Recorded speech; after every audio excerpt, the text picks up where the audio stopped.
വർഷഫലത്തിൽ കർക്കിടകം രാശിയിൽ ഉൾപ്പെട്ടു വരുന്ന പുണർദം, പൂയം, ആയില്യം ഈ നക്ഷത്രക്കാർക്ക് ഈ ഒരു വർഷത്തിൽ നിങ്ങൾ പ്രതീക്ഷിക്കുന്നതിനേക്കാളും കൂടുതൽ ധനലാഭം ജീവിതത്തിൽ കൊണ്ടുവരുവാൻ സാധിക്കുന്ന ഒരു വർഷമാണ്. കൂടാതെ ആ കിട്ടുന്ന ധനം നിങ്ങൾക്ക് നല്ല രീതിയിൽ സേവ് ചെയ്യുവാൻ സാധിക്കും. അതിനൊരു സാമ്പത്തിക ഭദ്രത ഈ ഒരു വർഷം നിങ്ങൾക്ക് ഉണ്ടാക്കുവാൻ സാധിക്കുന്ന ഒരു വർഷം തന്നെയാണ്. അതുകൊണ്ട് ജോലിയിൽ ആത്മാർത്ഥമായി ചെയ്യുക. ബിസിനസ് ചെയ്യുന്നവർ വളരെ താല്പര്യത്തോടു കൂടി നിങ്ങളുടെ കഠിനാധ്വാനത്തിൻ്റെ ഫലമായി നല്ല രീതിയിൽ സാമ്പത്തിക നേട്ടം ഉണ്ടാക്കുവാൻ സാധിക്കും. പുതിയ ബ്രാഞ്ചുകൾ തുടങ്ങുവാൻ സാധിക്കും. ജോലി ഇല്ലാതിരുന്ന വ്യക്തികൾക്ക് പുതിയ ജോലികൾ കിട്ടുവാൻ സാധിക്കും. നിത്യവും ജോലി ചെയ്യാനുള്ള അവസരങ്ങൾ എല്ലാവർക്കും ഉണ്ടാകും. അതിനോടൊപ്പം തന്നെ നിങ്ങൾക്ക് സാമ്പത്തികമായി ഉയർച്ച ഉണ്ടാകുന്ന ഒരു വർഷം തന്നെയായിരിക്കും. നിങ്ങൾ ചെയ്യുന്നത് ഈ ഒരു ധനപരമായ നേട്ടം നിങ്ങളെ തേടി എത്തുന്നതിനൊപ്പം തന്നെ ശത്രുക്കൾ നിങ്ങൾക്ക് വർദ്ധിച്ചുകൊണ്ടേയിരിക്കും. നിങ്ങളുടെ കൂടെ ഇരിക്കുന്ന വ്യക്തികൾ നിങ്ങളെ നിരീക്ഷിച്ചുകൊണ്ടേയിരിക്കും. നിങ്ങളുടെ വളർച്ചയിലും എല്ലാം അസൂയപ്പെടുകയും നിങ്ങൾക്കെതിരായിട്ട് പ്രവർത്തിക്കാനും എല്ലാം കരുതിക്കൂട്ടിയിരിക്കുന്ന ഒരു സമയമായിരിക്കും. വളരെ ശ്രദ്ധയോടുകൂടി മുന്നോട്ട് പോവുക. ഊഹക്കച്ചവടത്തിൽ നല്ലൊരു വിജയം കാണുന്ന ഒരു സമയം തന്നെയാണ്. ഊഹക്കച്ചവടം ചെയ്യുന്ന വ്യക്തികൾ ആത്മാർത്ഥമായ രീതിയിൽ നല്ലൊരു പ്ലാനിങ്ങോടുകൂടി ചിന്തിച്ചുകൊണ്ട് പ്രവർത്തിച്ചു കഴിഞ്ഞാൽ നിങ്ങൾക്ക് നല്ല രീതിയിൽ അതിൽ വിജയം കൈവരിക്കുവാൻ സാധിക്കുന്ന ഒരു വർഷം തന്നെയായിരിക്കും. എല്ലാ കാര്യങ്ങളിലും നിങ്ങൾക്കൊരു തടസ്സം വന്നു പോകുന്നു എന്നുണ്ടെങ്കിലും ദൈവാനുഗ്രഹം നല്ല രീതിയിൽ നിങ്ങൾക്കുണ്ട്. ഈശ്വരൻ്റെ അനുഗ്രഹം കൊണ്ട് മാത്രം പല മേഖലകളിലും നിങ്ങൾക്ക് വിജയിക്കുവാൻ സാധിക്കുന്ന ഒരു വർഷം തന്നെയായിരിക്കും.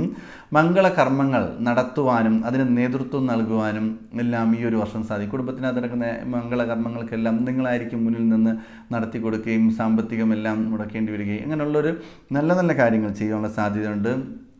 പുതിയ ബന്ധങ്ങൾ വന്നു ചേരുകയും അതുമൂലം നിങ്ങൾക്ക് ജീവിതത്തിൽ ഒരുപാട് സന്തോഷങ്ങൾ കൈവരിക്കുവാനും സാധിക്കും. വിദ്യാർത്ഥികൾക്ക് പഠന കാര്യങ്ങളിൽ ചെറിയ കുഴപ്പമുണ്ടാകാൻ സാധ്യത ഉഴപ്പുകയും അത് മുഖാന്തരം പഠനത്തിൽ പുറകിലോട്ട് പോകുകയും അങ്ങനെ ഒരു മാനസികമായ ബുദ്ധിമുട്ട് രക്ഷകർത്താക്കൾക്ക് ഉണ്ടാകുന്നു. ഈ നക്ഷത്രത്തിൽപ്പെട്ട വിദ്യാർത്ഥികൾക്കും പഠനപരമായ കാര്യങ്ങളിൽ ബുദ്ധിമുട്ട് വരുവാൻ സാധ്യതയുണ്ട്.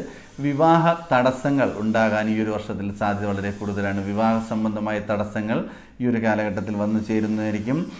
സന്താനങ്ങളെ കൊണ്ട് നേരത്തെ പറഞ്ഞ പോലെ തന്നെ കുഞ്ഞുങ്ങളെ കൊണ്ട് വിദ്യാഭ്യാസപരമായ ബുദ്ധിമുട്ടും അല്ലെങ്കിൽ അവരുടെ സ്വഭാവത്തിലുള്ള ബുദ്ധിമുട്ട് ഇങ്ങനെയൊക്കെ രക്ഷകർത്താക്കൾക്ക് അച്ഛനും അമ്മയ്ക്കും ചെറിയ മാനസികമായ ബുദ്ധിമുട്ടുണ്ടാവാൻ സാധ്യത വളരെ കൂടുതലായി കാണപ്പെടുന്നു.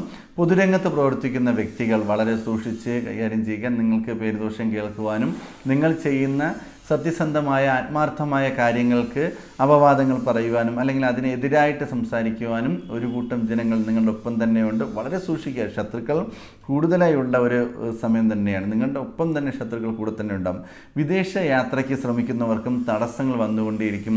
വിദേശത്ത് പോയി വിദ്യാഭ്യാസം നടത്താൻ ആഗ്രഹിക്കുന്നവർക്കും തടസ്സങ്ങൾ ഇങ്ങനെ വന്നുകൊണ്ടേയിരിക്കും. അപ്പോൾ ഇങ്ങനത്തെ വിദ്യാഭ്യാസപരമായിട്ടും അല്ലെങ്കിൽ ജോലി സംബന്ധമായിട്ടും വിദേശത്ത് പോവുകയും അവിടെ നിന്നിട്ട് വരുവാനെല്ലാം ആഗ്രഹിക്കുന്നവർ സൂക്ഷിക്കുന്നത് വളരെ നല്ലത് തന്നെയായിരിക്കും.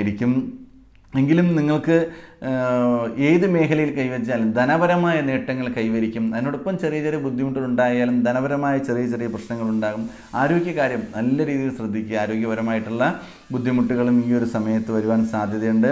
വാഹനങ്ങൾ കൈകാര്യം ചെയ്യുമ്പോൾ സൂക്ഷിക്കുക. അതായത് ദൂരയാത്രകളൊക്കെ വളരെ ദൂരയാത്രകളൊക്കെ പോകുമ്പോഴേക്കും വളരെ ശ്രദ്ധയോടുകൂടി പോവുക. വാഹന സംബന്ധമായ ചെറിയ അപകടങ്ങളെല്ലാം ഈ ഒരു വർഷക്കാലഘട്ടത്തിൽ സാധ്യത വളരെ കൂടുതലായി കാണുന്ന സമയം തന്നെയാണ്. ഈ ഒരു വർഷത്തിൽ നിങ്ങൾ മുരുകസ്വാമിയെ പ്രാർത്ഥിക്കുന്നത് വളരെ നല്ലതായിരിക്കും. മുരുകസ്വാമിയെ പ്രാർത്ഥിക്കുക, മുരുകസ്വാമിയെ പൂജിക്കുക, ഭഗവാന്റെ നാമം ജപിക്കുക, ഭഗവാന്റെ അഭിഷേകങ്ങൾക്ക് കൊടുക്കുക, പുഷ്പാഞ്ജലി നടത്തുക, വഴിപാടുകൾ അർപ്പിക്കുക. ഇങ്ങനെയെല്ലാം ചെയ്ത് മുന്നോട്ട് പോയാൽ നിങ്ങളുടെ ജീവിതത്തിൽ ഉണ്ടാകുന്ന തടസ്സങ്ങൾ മാറുകയും നല്ല രീതിയിൽ നേട്ടങ്ങൾ ഉണ്ടാകുകയും ചെയ്യും.